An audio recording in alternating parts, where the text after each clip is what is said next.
Today Parliament returns after recess, and there's no doubt that MPs have got a lot to do in that place. We've got a lot to be getting on with. But as our attention is focused on the escalating public health crisis, the recession that we're about to face, we're forgetting about the third crisis, and that's the climate crisis, the crisis that is an existential threat to all of us.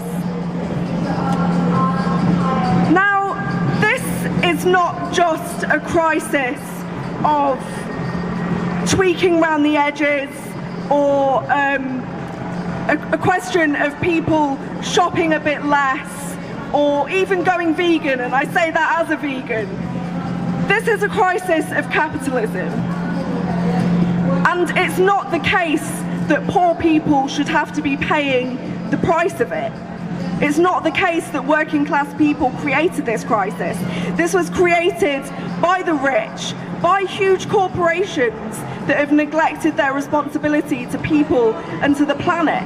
So, as we're in there fighting for this bill, I ask you, all of you out here, to carry on speaking out, to carry on gathering, and to carry on speaking up for this piece of legislation.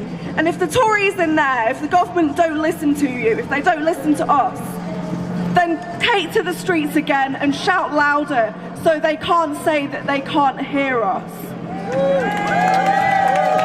Because as we are building back the economy after COVID, it's not good enough for us just to be recovering to how things used to be. It's not enough for us to be going back to normal, because normal was broken. Normal was broken for so many people. We need to be building a transformative Green New Deal that isn't going back to how things were, but creating a society with how things should be.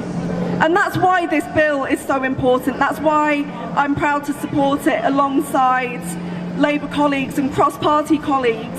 And I thank Caroline Lucas and Clive Lewis for tabling this bill.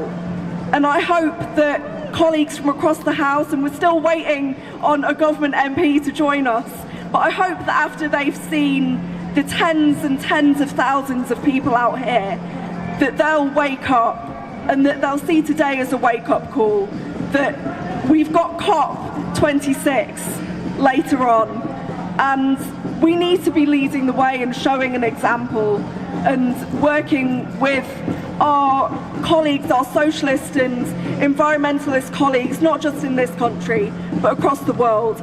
So keep doing what you're doing, and solidarity, everyone.